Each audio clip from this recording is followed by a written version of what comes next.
Rogers is up. Rogers swings the left. What a goal by Davy Rogers!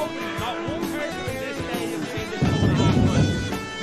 You can see the guards behind the goal at the main stand. They will be investigating Shelbourne for robbery. They have absolutely mugged Treaty United here at Celtic. And find the goal! Harry Wood, the jersey's off. 6 minutes to... Look at the back one! What a goal that is! Hello everyone, welcome back to the LOI Talk podcast. I'm your host, John O'Gallagher, and I'm very happy to be joined today by two new special guests who are both writers with LOI Talk. We've got Jamie Daly and we've got Jack. Jamie's a Kerry FC fan and Jack's a St. Pat's fan, so it's absolutely great to have you both on. Jamie, how's it going? Welcome on for your debut. Thank you very much, John. Looking forward to it. Good man yourself, great stuff. And Jack, you're a very new writer with us here. It's absolutely great to have you on. So how's it going? Yeah, all good. Looking forward to get going. I've only written one article, but keep it going. That's a good start. That's one more than plenty of people, I'm sure. So fair play. Yeah. So yeah, just to get straight into it, really. I just want to talk a little bit about the Cork City Celtic game. I was actually in attendance at it last night in Páirc Uí Chaoimh, and I must say I really enjoyed my experience. Well worth the ticket. There's a bit of a consensus out there that it was a very poor atmosphere, poor match. Stuff like this. The atmosphere, I can appreciate that point a little bit. It was a lot of families and a lot of stuff like this, and the atmosphere wasn't absolutely electric, I suppose, and with the pitch being so far away from the stand, that doesn't maybe help either. But I really do believe that the match was actually really a decent standard. Cork City really held their own in both halves. Celtic definitely had a stronger team out in the first half. However, City stayed competitive. It was really only a very, very good Luke McGowan goal that was the difference between the sides in the first half. Celtic had most the fair share of possession. They had basically their strongest midfield out. McGowan, McGregor, and Arnie Engels. Very, very strong trio there in midfield. So, but yeah, I thought it was a really enjoyable occasion. Overall, and some really impressive standout players for Cork City. I'm particularly thinking the lads who made their debuts. Fikar Kelleher, obviously Queeving's brother, had a little mislapse in judgment on the ball and lost possession actually. But other than that, he was very calm and assured on the ball. I could only say the same about Rory Feely. Minus that mistake, minus any mistake, he was pretty flawless. David Adamuse was in goal, made a good save, couldn't have done anything about the goal, very solid. And then you had Lutz up front, who came in from Aston Villa. Thought he showed a lot of pace and a lot of promise, just maybe could work on a bit of that end product. We had Brodie Lee, the Tipperary native, who came in from Shamrock Rovers. Very, very solid performance from him. And so they're kind of, I might be forgetting one or two, but they're kind of the bulk of the new signings. But no, I was as a Cork City fan, if we could replicate that kind of performance into the actual LOI, I think we could be doing okay, So yeah, Celtic, it's always nice to see a team that you have a bit of a soft spot for play, and some of their main players as well played yesterday, which was nice. So I assume you don't have too many thoughts on that, lads, but if you do, work away by all means, any of you, and you can have your say. No, I didn't see much of the game personally, but I did see the lad that scored for Cork City was a young enough lad, so it's good enough to see the young players getting a chance, and hopefully we can see something from him in the competitive games and establish himself as a good Premier Division player. Yeah, I watched a tiny bit of it. I saw the lineups. I saw ex-Pats goalkeeper David Adamuse, who started for Cork. New signing. I thought he done okay. On Celtic side, I thought Celtic were not up to their standard, but Cork held their own. Celtic Johnny Kenny coming back to Ireland to play. He didn't do much, but the main shock for me was Noah Adamita coming back to Cork. That was definitely a huge shock, Jack. Yeah, absolutely. Disappointing as well, because it would have been nice to see him. Like he was actually advertised along with Cathal O'Sullivan and Cork GA hurler Downey. So yeah, it was pretty disappointing, to be fair. But look, that's just the way the cookie crumbles sometimes as well. Maybe he got an injury or something like that. Obviously, Liam Scales didn't play either, so the only Irishman to play for Celtic was, Johnny Kenny. Well, that's a lie, actually. Francis Turley as well in midfield. Played in the second half, but he's obviously more of a youth player. So yeah, that's it. So anyway, and I'm not sure it's Francis Turley in Northern Ireland National Republic, but it does come from Ardine. So enough said, as a certain man would say. But anyway, we'll move on to the review of the games, lads, if that's okay. So the first one is Drogheda United against Galway. Drogheda have beaten Galway 1-0. How important of a win is that for Drogheda to get on the board after a difficult month in June? That's only one win in the last 5 now for Galway, and with the expected loss of Moses Dyer, how important is it that they replace him in the transfer window? I'll just go to Jamie first there. Do you have any thoughts on this game here, Jamie? Yeah, both teams kind of had a bad month, so it was kind of who can salvage something at least.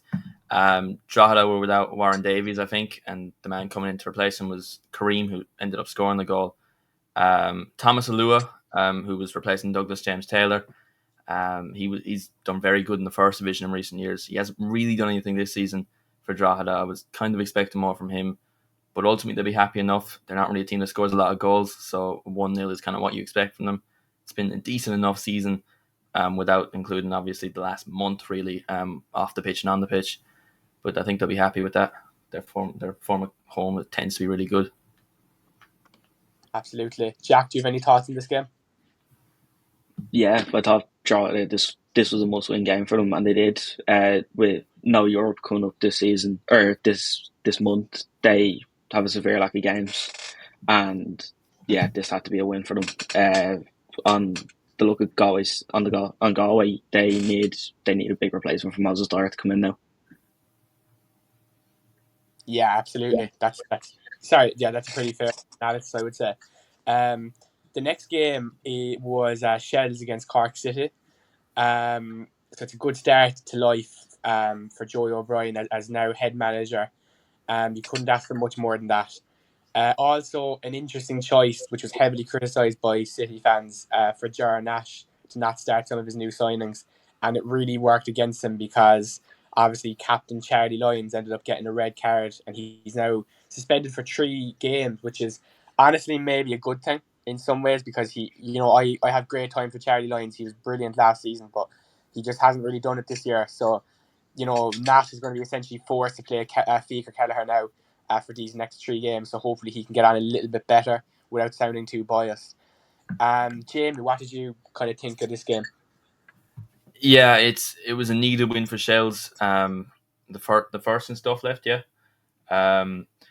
Obviously they have Europe coming up. They need to get back in form. Starting off that game really well. It's a game you'd expect them to win. Tolka Park against the worst team in the league by far. No offense. Charlie Lyons being sent off, I do think, is a blessing. Anytime I've watched him this season, awful. He doesn't seem up to Premier Division standards. It's good. It's also good to see Odebeko get a goal. He's been criticised a lot. I think he hadn't scored in at least 10 games. And even then in this game, he missed more chances afterwards. So he isn't an incredibly clinical player, but I think it's good to see him get a goal. And a 3-1 win is comfortable. It'll get the confidence up, and it'll help Shells tonight.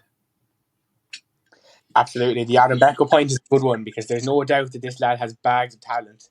I was actually watching a YouTube video today with him and Paul Nealon of Irish Football Fan TV, and he was talking about his youth playing football. He actually he said when he was playing for his Sunday League, I suppose, sides at the start of his career, he was scoring almost hundreds of goals in a single season. He's been in, I think, the Manchester United academy. He's played for West Ham. there's obviously serious talent with this player, but unfortunately, he just hasn't really kicked on so far in the League of Ireland this season. But he has shown a bit of promise. But anyway, Jack, what's your thoughts on this game? Yeah, it was fairly comfortable for Shells.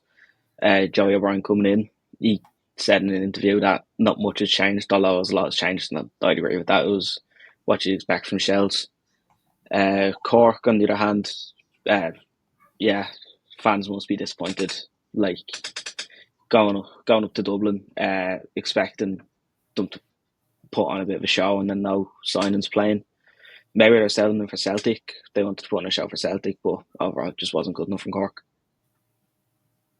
Absolutely, you can't deny that. It was, and if that was Gerard Nash's thinking, I don't think that's a very good way to think, because it's crucial that we pick every point from now is crucial to Cork City, so I think that's a pretty fair analysis. But we'll go on to the next one anyway. So this was probably the biggest scoreline of the season so far, unless you can correct me in that.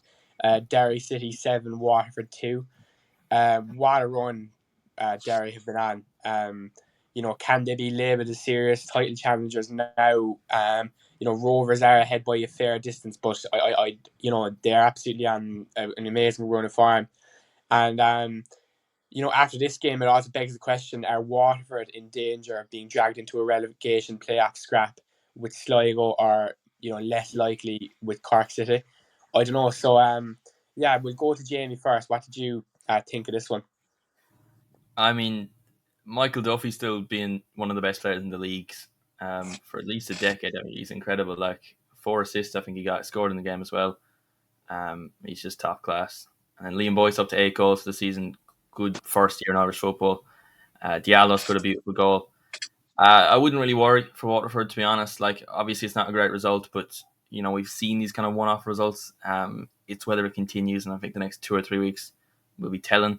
But I don't think one really bad result really is going to be the end of the world. I think it's just how they bounce back from it.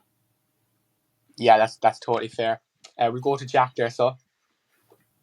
Yeah, Derry are very, very good.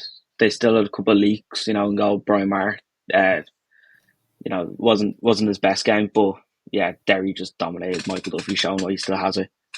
For Waterford, we're still very early into John Coleman's reign, so I don't think we can properly assess them now. But yeah, I do think Waterford, this won't have an effect on them. Perfect. Thanks a million, Jack. Yeah, you're right. It is early into John Coleman's reign. So, and they've been very good in generally under him. He's got them from actually a bad place. I think they were 9th or 10th up to where they are now. So, at least 9-10 points above Sligo and Cork. So yeah, it's there. He's done well, and I'm sure the Waterford fans will give your team. I'm just trying to load up. Is a fair question. When does the question start to be seriously asked for Stephen Kenny's future at Pats? This is one I'm really looking forward to hear Jack's thoughts on. But just to keep the tradition, we'll go to Jamie first. Go ahead, Jamie. Yeah, this game was more entertaining. Pats were on TV the week before, and that wasn't. It was the same score, but just nothing really impressive. I think this game was better. Obviously, was it Keena that scored the goal that was probably onside? Simon Power. Oh yeah, but they probably should have won the game against. Like, in fairness, we will say a Bows team that's been better than Pats this season. That's a game Pats probably didn't go into his favourites. You probably won't want to hear that, but like all things considered, a draw is not the worst result for Pats. I think they'll at this stage, the whole title race, I think it's over for them. I think Europe will be the main aim and potentially a cup run. Yeah, that's it. Yeah, I mean, it was definitely a point game for Pats, not 2 points dropped. Pats played better than the past couple of weeks, I thought. Watching it from the stands, I did think Bowes looks very sloppy in some parts, but I definitely don't think we should question Stephen Kenny at this point. He has still got 3 or 4 years left on his contract. There's no point in trying to look for someone else because, in my opinion, up there with Stephen Bradley, the best manager in the league. I do think that is a pretty mature take that I've heard from a few Pats fans now. Obviously, we had everything Pats on last week, Andrew and Peter. And it's a fairly mature take because it's a big ask to obviously get a manager that's 4 years on his contract. That's going to cost the club a lot of money if you're going to sack him. And when it's fair enough if it was a poor manager who has no pedigree, but this is Stephen Kenny we're talking about. This is arguably the best manager in LOI history. You could make a case for. So yeah, I think that's a mature take. To move on to the next game, anyway, we've got the two Rovers clashed in a Sligo Rovers against Shamrock Rovers game. Is this 1 point gained or 2 points dropped for Sligo? Arguably, it's a point gain for Shamrock as well because, they were 2-0 down in the game, and with European games just around the corner, could this be the time where Shamrock Rovers drop some points? Who knows? We'll go to Jamie first. It was a really exciting game to watch from a neutral perspective. I think Sligo Rovers, they have a lot of really young, talented players. I mean, even though Elding didn't score in this game, I think he's continued to impress. And Kiki obviously got the 2 goals. From Shamrock Rovers' perspective, I think Dylan Watts is very good. He's one of the best players in the league. I will say, I think Pico Lopez, I think he's been awful this season, to be honest. I think he's completely fallen off. People will put him as the best centre-back in the league. I wouldn't agree with that, and I wouldn't even debate that. I don't think there's any discussion. He was at fault for the second goal, I want to say. It was one of the goals anyway. He's fallen off a cliff, and he's probably the main factor, I would say, as to why Shamrock Rovers didn't win that game. And also, of course, Sligo Rovers probably have improved a lot in the last couple of weeks and looked like they could mount a charge to potentially stay up and avoid the relegation playoff.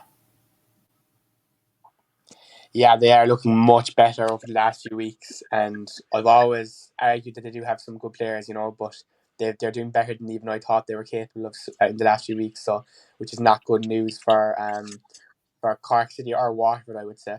But Jack, what were your thoughts in this game? Yeah, this is definitely 1 point game for Sligo. I'd say most of our fans went in here thinking this is going to be 4-0 Rovers, But yeah, Sligo showed some really promising, some really good football in their young players especially. But this isn't going to have an effect on Rovers. Rovers are the best team in the league, unfortunately. But yeah, Rovers are just very good. This will only spur them on for Europe. I think a poor result is only going to spur them on to Europe and get some big results. Yeah, that's entirely possible as well. To be fair, that this could galvanise them, and maybe people aren't thinking about that either. We're just going to move on, lads, for a few brief thoughts on the First Division. So I suppose the main thing to report there is that Dundalk are very much back in their perch after, I think, losing to Finn Harps a few weeks ago and looking like there might be a bit of a title race with Cove. They've came back with a very impressive 4-0 win over Kerry. So yeah, it's Cove are still hanging in there. I'm for my sins, I'm actually not too sure how they got on.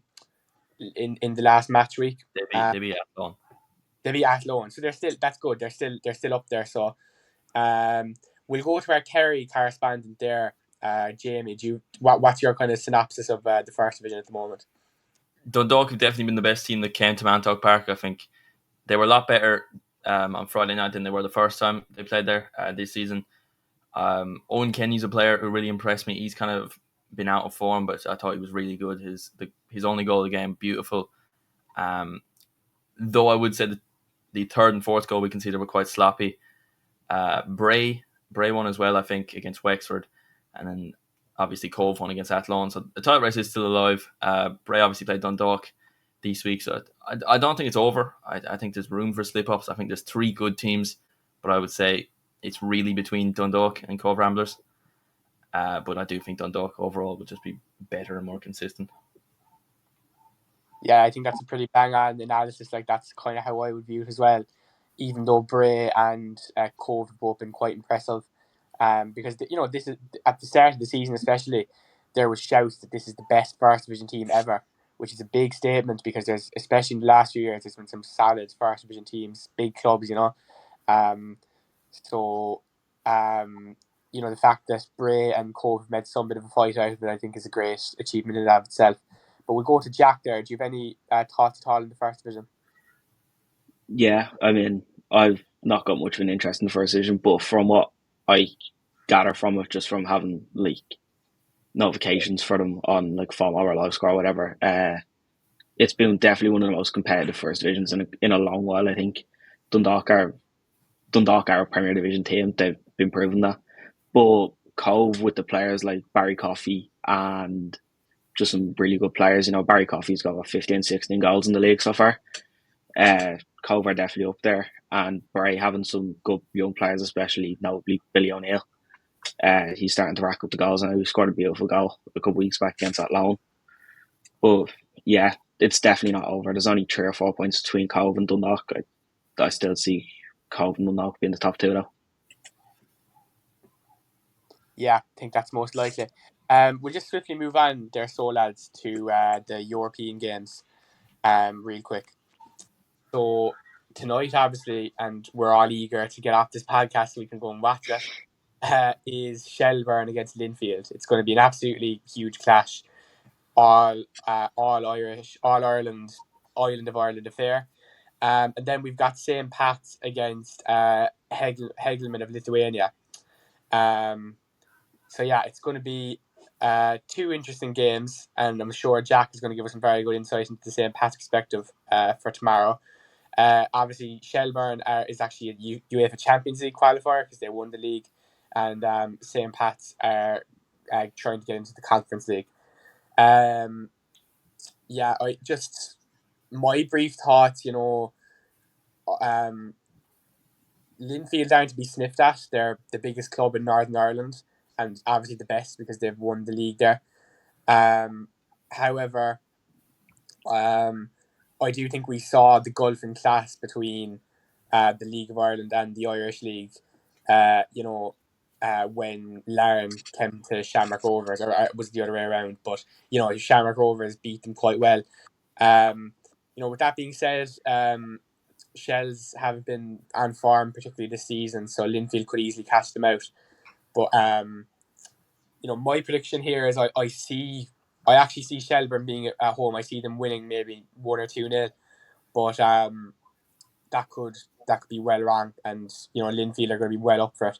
But we'll go to Jamie there first. Jamie, I know you wrote a very good piece on this game, so you probably have a better insight than I would now. So go ahead. Yeah, it's an interesting game. Obviously, League of Ireland teams are at an advantage with being halfway through their season, while Linfield played their first game of the season last week, the Northern Irish version of the Charity Shield. They lost some penalties to Dungavin Swift, and they were quite poor. They didn't look anything special. They're a team that likes to have the ball. I would think they'll have more of the ball, but I don't think it'll be a high-scoring game. I think it'll be close enough. I think Shells will edge it. What I will say, though, is Linfield did lose their top scorer last season, Joel Cooper. He joined Rory Higgins at Coleraine. So they're without what you would say is their best player. So that could be an advantage for Shells. I think the level of quality will be a lot closer than Larne versus Shamrock Rovers. I think that'd be fair enough to say. And if Shells are going to win this, I think it's going to be tight. But it's an important game to win because if they lose, they drop down to the Conference League instead of the Europa League. But if they win this, they have 3 hits at qualifying potentially for the Conference League or even Europa League or potentially even the Champions League.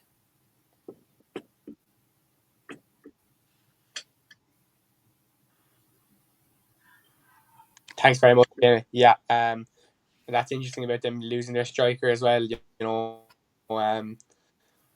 Their top scorer. That's obviously going to make a huge impact. Jack, what do you think going ahead? What's your thoughts ahead of this game? Yeah, I mean, I don't have much of an interest in the North of Irish League, to be honest. I know Linfield and Cliftonville are top tier, like they'd be very good for their standards. But I do see Shells running away with it, especially in the home leg. Maybe not up there and up the north, but I do see Shells winning maybe 2 or 3-0 at Tolka, and then we see what happens in Linfield.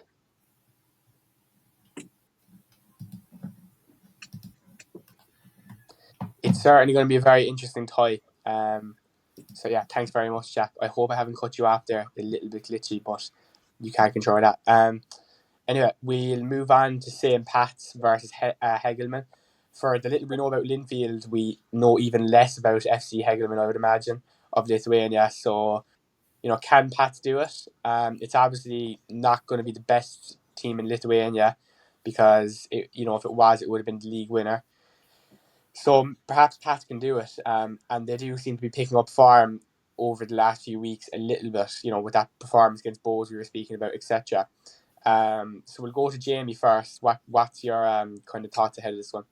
Yeah, I said about Linfield only starting their season, but the Lithuanian season is in the same schedule as Ireland, so Pats don't really have the advantage with that. I believe Helgeman are one of those teams that have kind of just risen up the last couple of years, so they're not really that experienced in European football, which Pats will have over that. And Stephen Kenny's obviously been relatively successful.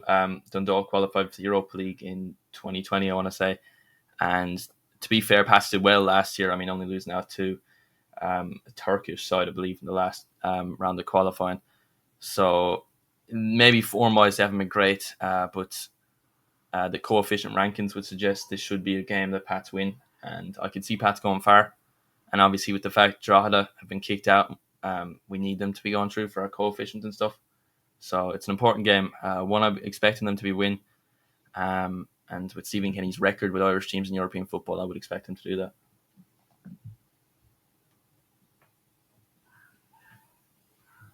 That's a good point as well about the coefficient. Especially with Drogheda out now, that's not in the most healthy position. But yeah, anyway, I'm eager to hear Jack's thoughts here as a St. Pat's fan. So go ahead, Jack. Yeah, I mean, I've been keeping track of some of Hegelman's big wins, and their last game was only against last in the league. They beat them 5-2, which is probably more goals than Pats have scored this season. I'd still expect Pats to come out and win, not convincingly, not anything like that, considering that we're struggling to put the ball in the back of the net. But I do see us getting a late goal. Obviously, last season we done exceptionally well, getting to the third round and losing to Başakşehir.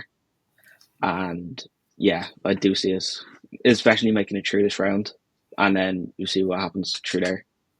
We need form in this, though. We saw last season how well it done for us. We went on the 9 or 10 game winning streak at the end of the season, almost clinching the league. But yeah, I do think Pats will make it through here.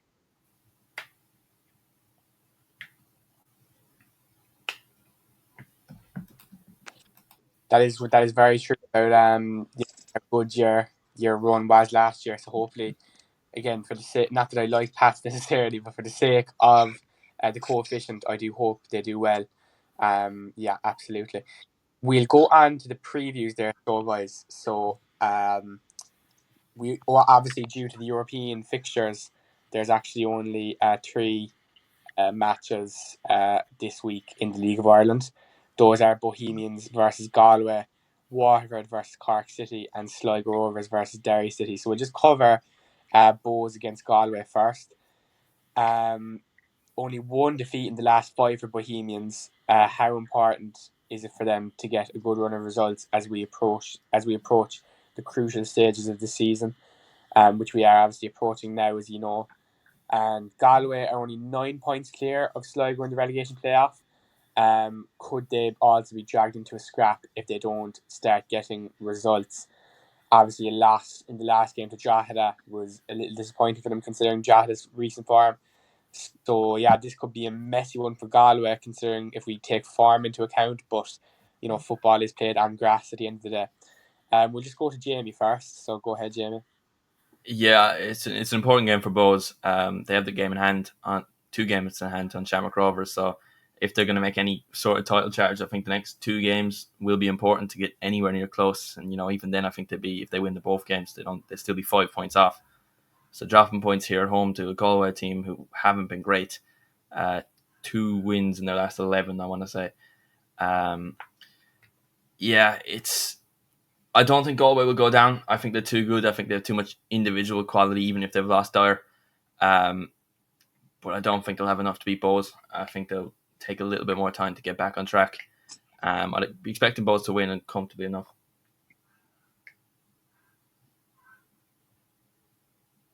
Is John gone? Yeah. Yeah, I'd say just go ahead. There we go. I'm just going to give my thoughts before he comes back. Bows are looking very strong. 100% better than I thought they were going to be. Oh, he's definitely gone. That's the Limerick Wi-Fi for you. Yeah. Can you hear me now? There we go. Yeah. Sorry, lads. I'm just having a little bit of trouble there. But go ahead there, Jack. My apologies about that to the viewers as well. No, you're grand.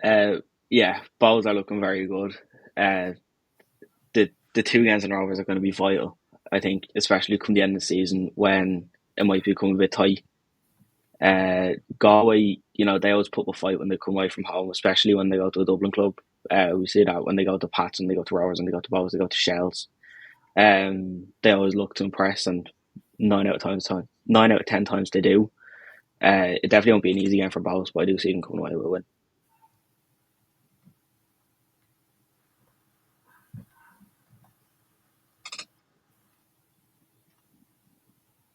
Is he gone again? Great. Thank you very much. There we go. We'll move on to the next game. Okay, are we back? No. Yeah. Oh, no.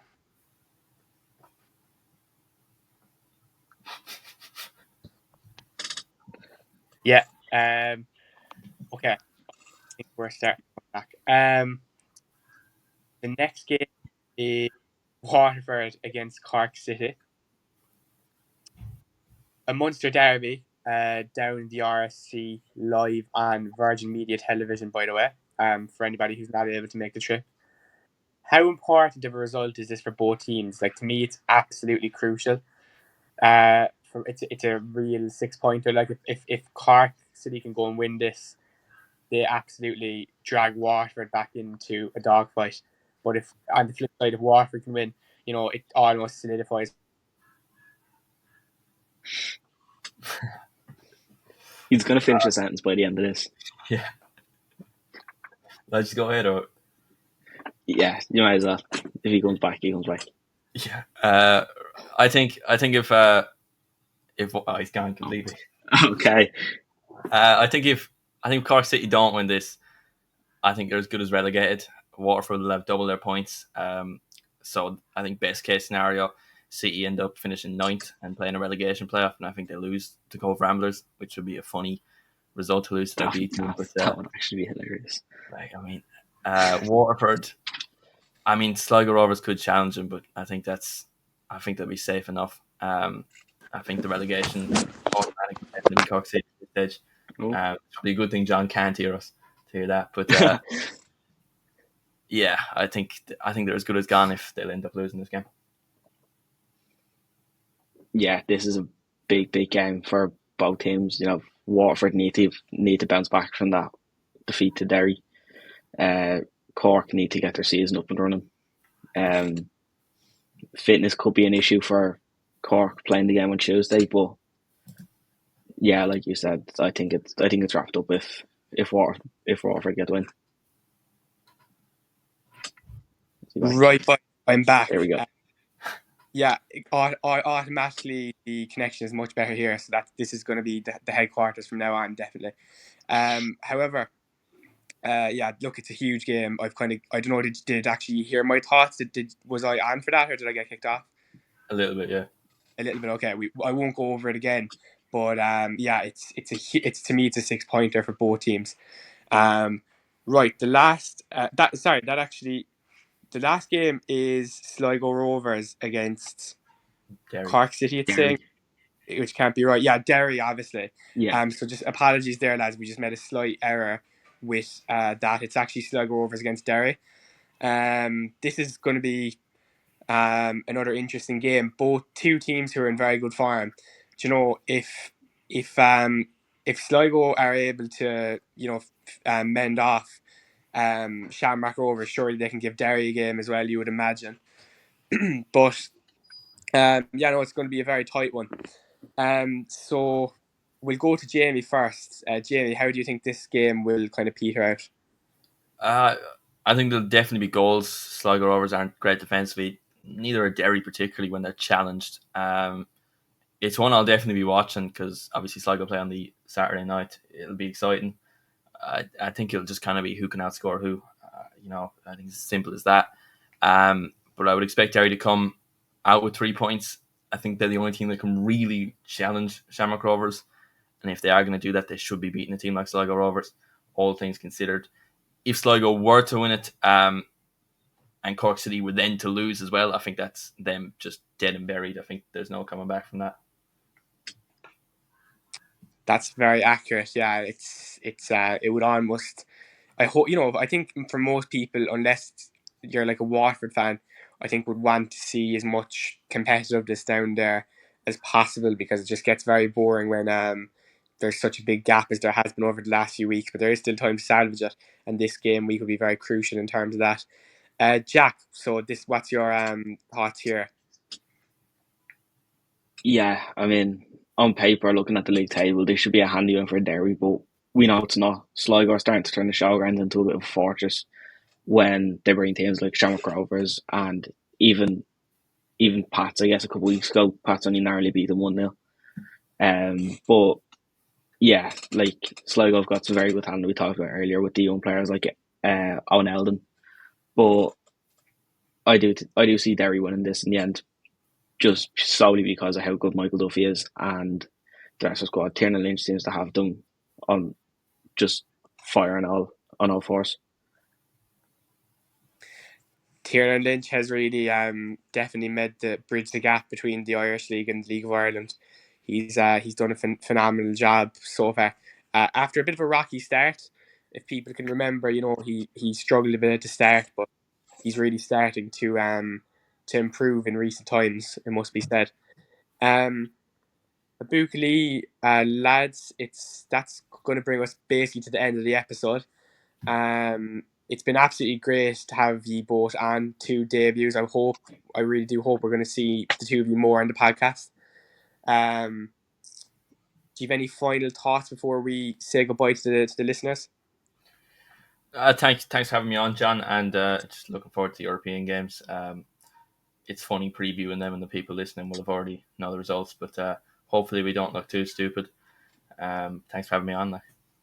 No, you're very welcome, and I didn't even think of that. That's very true. Jack, thank you so much for coming on. And what's your if you have any final thoughts there, go ahead. Yeah, cheers for having me. It's definitely going to be interesting for Europe.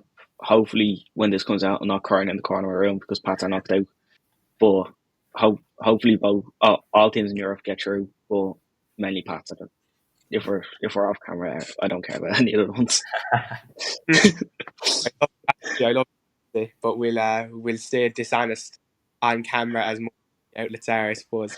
Anyway, lads, thank you both so much. It's been a genuine pleasure, and I hope to the listeners, thank you so much for watching.